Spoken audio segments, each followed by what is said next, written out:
Gilby, a young man in his 30s, is obnoxious, whiny, and lazy. He often constructs a wall of fantasies in his mind. Growing up was far from enjoyable, as he harbored ambitious dreams of becoming an astronaut. The allure of complete freedom from his mother, for he grew up not knowing who his dad is, appealed greatly to him. He yearned for a world where no one dictated his actions. However, that phase soon passed, and during his teenage years, he decided to pursue photography, mainly because he noticed that girls had a penchant for taking photos. It may be an opportunity to get closer to them. Regrettably, he didn't quite fit in. He always seemed to have an accident whenever he tried to take pictures. Perhaps it was due to a lack of talent. Nevertheless, if there is anything noteworthy about him, it is his vivid imagination. He effortlessly weaves stories without a second thought. Although some people dismiss it as mere fibbing, he considers it a manifestation of his creativity. Today, Gilby reluctantly attends a session with a new therapist. Therapy isn't exactly his cup of tea, but he is determined to endure this particular session. The therapist initiates the conversation by inquiring about his occupation. Gilby often wonders why it matters, as a person's job should never serve as a reflection of their worth as a human being. In today's world, everyone wants to know how much you earn before even knowing your name. Then he is asked whether he enjoys his job, to which he responds with a no. He toils away at a subpar cell phone shop, a place nobody truly relishes working at. The only redeeming quality of his job is its ease and lack of stress. When asked about the causes of his stress, he hesitates before mentioning his girlfriend, Sharon. Sharon happens to be a psychology teacher at the university. Gilby detects a hint of admiration from the therapist when he tells him about his girlfriend's job. Perhaps the therapist is wondering how someone like him, who he considers a failure, managed to attract a partner with such a prestigious profession. Later that evening, Gilby is out with his friend Kevin, enjoying a beer and playing snooker. He seeks ideas from his friend Kevin on how to be more romantic towards Sharon. Gilby suggests they go see a movie together, mentioning that girls often adore romantic films featuring actors like Tom Cruise. However, Kevin proposes an alternative approach, advising Gilby to consider what Sharon truly loves. Gilby mentions that his girlfriend has a deep likeness for nature, particularly lakes. Kevin then proposes the idea of taking her to a lake. Problem solved. Gilby finds himself pondering why he is taking relationship advice from a friend who isn't even in a relationship. Gilby nevertheless decides to surprise Sharon by planning a trip to the most beautiful lake near New York. Excitedly, he searches online for the perfect location and takes Sharon there. However, their excitement turns to disappointment as they arrive at the lake, only to discover that it has dried up. Gilby feels foolish for bringing Sharon to a dried-up lake, and regrets his choice. The following day at work proves to be a challenging one for Gilby. He encounters a particularly eccentric customer, who purchased a phone a week ago, but now insists on returning it because she claims it emits an unpleasant odor. Gilby, trying to handle the situation professionally, politely asks the customer for the receipt as part of the return process. However, things quickly spiral out of control as the customer becomes increasingly agitated. She accuses Gilby of accusing her of theft, and demands to see the manager, vowing to report his supposed lack of customer care service. Gilby sarcastically responds to the customer, stating that he will personally summon the manager to come and smell her phone, since he's an expert in sniffing out phone odors. The manager arrives, unimpressed by Gilby's behavior, and promptly fires him on the spot. As if the day couldn't get any messier, Gilby narrowly avoids being hit by a bicycle as he exits the building, bumping into another man. Frustrated and angry, all he wants is to go home and find some solace. Upon reaching his apartment, he is shocked to see fire trucks surrounding the building. Curious, he approaches one of the firemen, who informs him that only one room in the building has been affected by a fire. When asked for his room number, Gilby reluctantly responds, room 706, realizing with a sinking feeling that it's his own room that has been burnt. Unable to comprehend why such a series of misfortunes has befallen him, Gilby hastily packs his remaining belongings and decides to seek refuge at his girlfriend's apartment.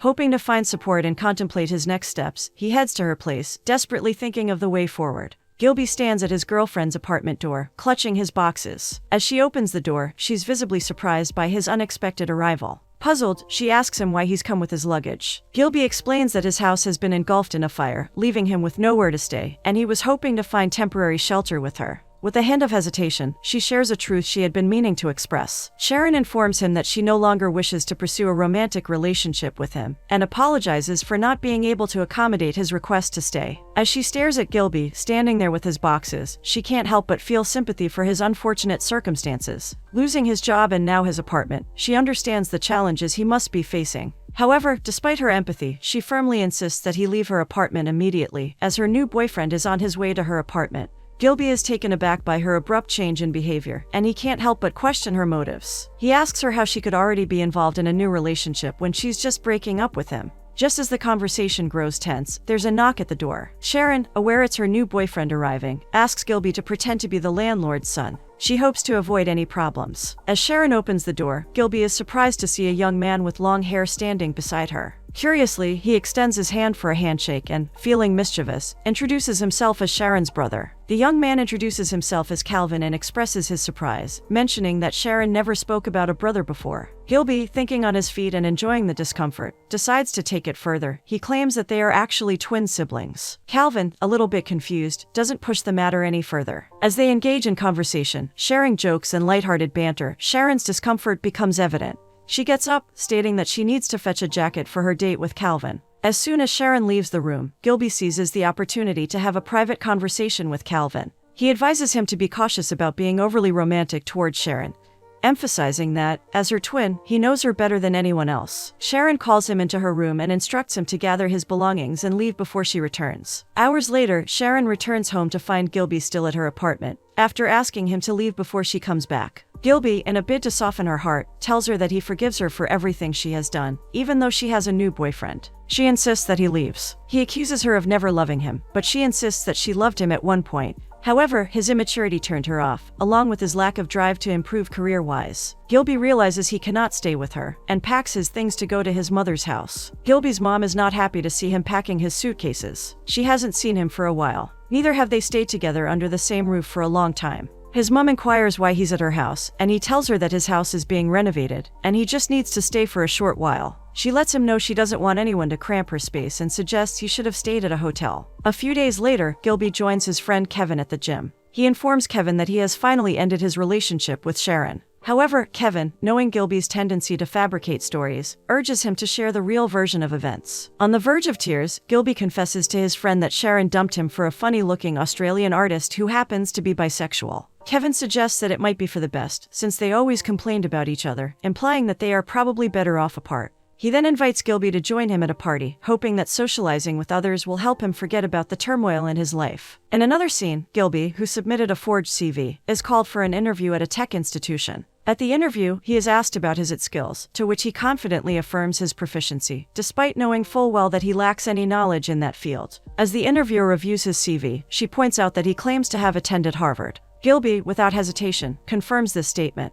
Coincidentally, the interviewer herself is an alumna of Harvard. Curious, she asks Gilby if he is familiar with Dr. Reynolds. Gilby confidently replies in the affirmative, praising Dr. Reynolds as a good person, and claiming to be in constant communication with him. To Gilby's shock, she reveals that Dr. Reynolds is her sister, who is actually a female and has passed away, with her body having been cremated. Realizing that he is trapped in his web of lies, Gilby desperately pleads for any job opportunity, but he is swiftly asked to leave. Overwhelmed with shame, he stands up and exits the building. Kevin drives Gilby to a party he invited him to earlier. On the way, Gilby admires Kevin's new car and asks when he bought it. Kevin explains that he recently got promoted at work, and the car is one of the perks that came with his higher position. Impressed by Kevin's success, Gilby reflects on his own life, which seems to be going downhill. Kevin tells him he agrees with Sharon mentioning his lackadaisical attitude towards his career. Kevin advises Gilby to adopt a fake-it-till-you-make-it mentality, believing that a positive mindset can have a positive impact on one's life. Eventually, they arrive at the party venue, but Gilby is disappointed to discover that it's actually Kevin's grandparents' party. Kevin encourages Gilby to enjoy himself while he goes in search of his grandparents. Gilby decides to grab himself a glass of champagne and endure the boring party. As the party progresses, he notices the most stunning person he has ever seen in human form making her way down the stairs. He watches in awe as she walks towards the bar and confidently requests a glass of wine.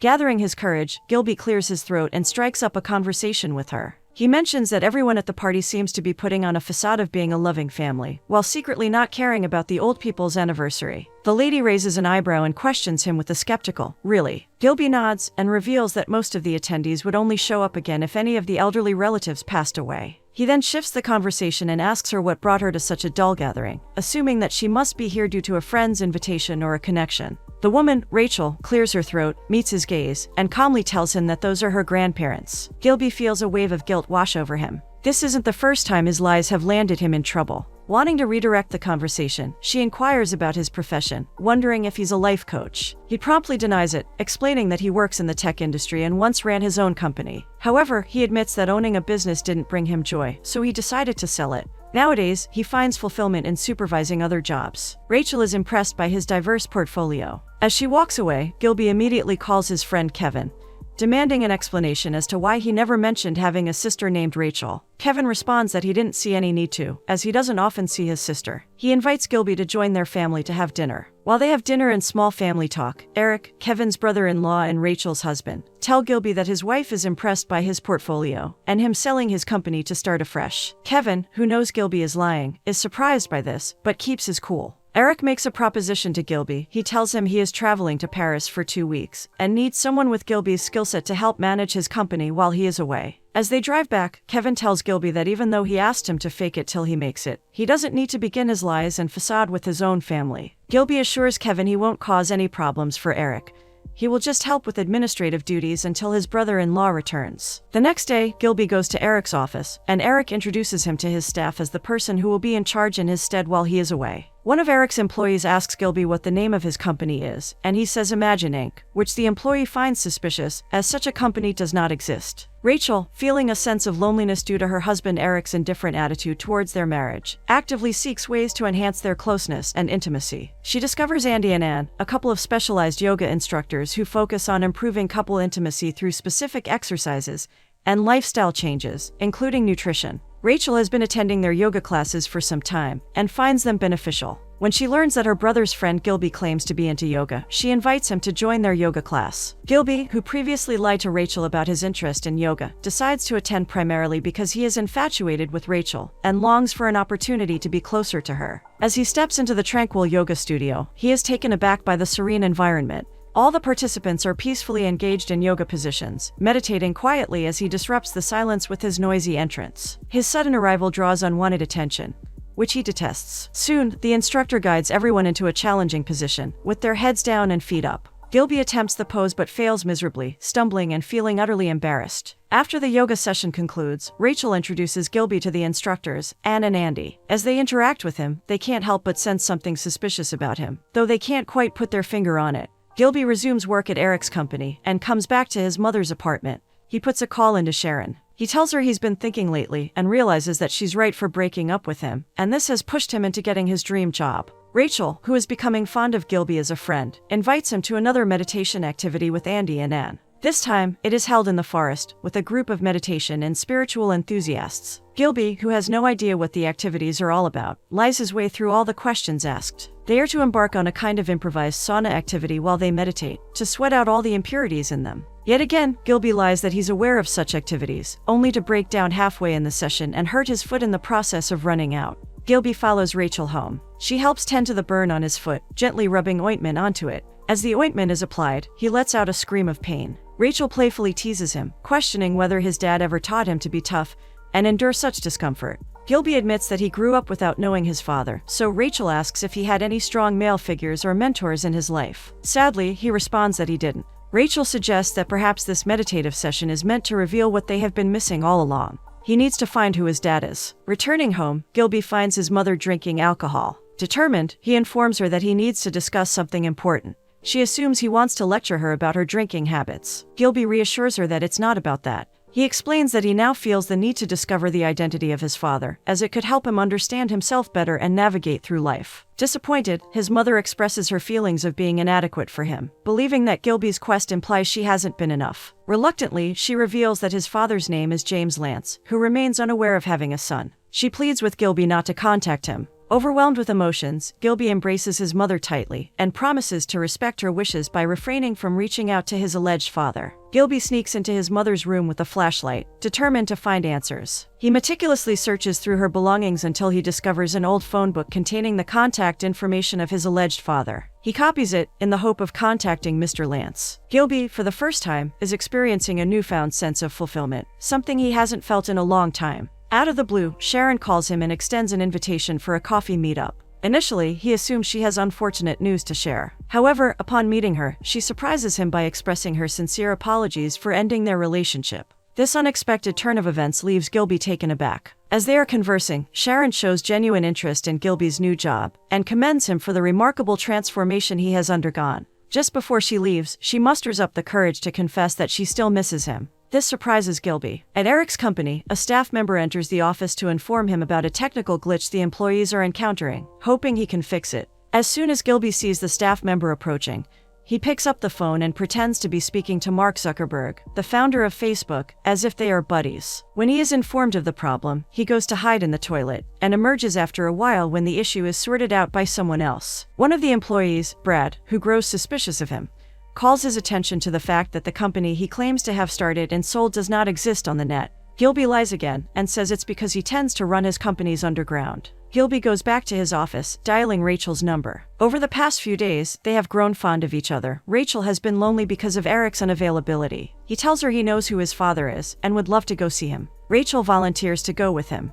Later at night, they use the address Gilby has found in his mother's contact book and trace Mr. Lance to an apartment. They wait in the car at the front of the apartment for a while. After some time, an elderly-looking man comes out and drives away. They both assume he's Gilby's dad due to the slight resemblance, so they decide to trail him. They follow the old man's car until he stops at a local bar. After a while, they both enter. Rachel asks Gilby to introduce himself to the man. Gilby hesitates, unsure of where to begin and lacking the courage to initiate a conversation. To boost his confidence, he decides to order alcohol. They end up drinking excessively and getting drunk. Eventually, they decide to go home and, at home, caught up in the moment, they passionately kiss and ultimately have sex. The next day at work, Rachel visits the office to tell Gilby that what happened between them was a huge mistake. They both acknowledge their irresponsibility and agree to put an end to it. While they are discussing it, they end up kissing again and having sex in the office. Brad, who comes to submit a report, witnesses the scene through the window blinds and leaves, unable to believe his eyes. Rachel and Gilby choose to continue their intimate affair until Eric returns from Paris. They enjoy their time together, and despite it being too soon, Gilby believes he is falling in love with Rachel. He confesses his feelings to her, but she reminds him that she is married.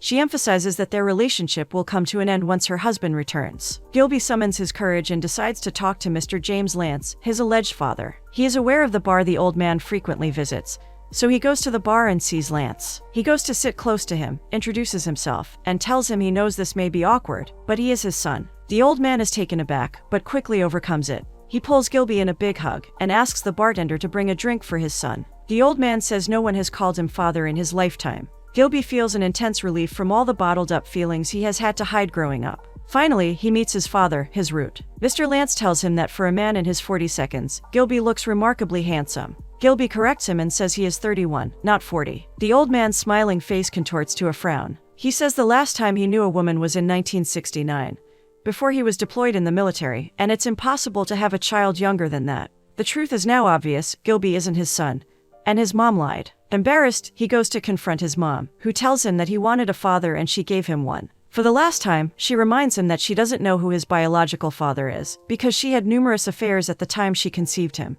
Gilby is heartbroken. Rachel prepares to host a surprise birthday for her brother Kevin, hoping to grow closer to him. The problem is, she doesn't know any of Kevin's friends to invite for the birthday dinner, except for Gilby, who has been avoiding Kevin lately. A few days later, Eric arrives back to take charge of his company affairs. It's Gilby's last day at work, and Rachel is at the office with her husband. When she leaves the office to go grab some groceries, Gilby quickly follows her. As they are outside, Calvin, Sharon's long-haired boyfriend, spots Gilby and approaches him to exchange pleasantries. When Calvin sees Rachel, he informs her that Gilby is Sharon's brother, the lady he's dating. Rachel is surprised, because Gilby never mentioned having a sister. She pulls out the invite with the address to her house, and asks Calvin to come to Kevin's surprise birthday party. Gilby appears visibly uncomfortable with this. At the surprise birthday party, Sharon, Kevin, Gilby, Rachel are sitting at the table, waiting for Eric to join them for the birthday dinner. There is an awkward silence. Little do they know, Brad, an employee of Eric, has just discovered that Gilby is a scam artist with no company, and he previously caught him being intimate with Rachel at the office. Brad goes to Eric's office to inform him about everything he knows and has seen. As they sit, Eric bursts into the room and lands a punch squarely on Gilby's face, accusing him of sleeping with his wife. Chaos ensues, with everyone reacting in shock and disbelief. Calvin interjects, stating that it's impossible, because Gilby is gay. However, Gilby denies being gay, and admits to having been intimate with Rachel. Sharon, upon hearing this revelation, accuses Gilby of cheating on her. Calvin is taken aback and questions Sharon if she had been having a sexual relationship with her own brother. In a surprising turn of events, Kevin speaks up, exposing Gilby's facade, and revealing that he doesn't actually have a company. Disappointed by Gilby's deception, Rachel slaps him, expressing her anger at the situation. Sharon follows suit and slaps Gilby once again. Amidst the commotion, Eric instructs everyone to go to his apartment. A few months later, Gilby's life appears to be improving. He is back in a relationship with Sharon, who broke up with Calvin after discovering his sexual involvement with Eric. Gilby has also found a better job, and promises Sharon that he will never lie to her again. However, he can't seem to stop thinking about Rachel. Seeking closure from their past relationship, Gilby consults with his therapist, who encourages him to talk to Rachel. He decides to visit Rachel at her new workplace. However, Rachel doesn't seem particularly pleased to see him. Gilby expresses the genuineness with what they shared in the past, but Rachel responds by asserting that their connection never truly existed, because they never knew each other's true selves. She asks him to say his goodbyes and leaves. Gilby bids her farewell and asks if he can hug her, to which she reluctantly agrees. Their embrace quickly escalates into passionate kissing, as they both struggle to remove their clothes. Gilby's life has undoubtedly become more complicated.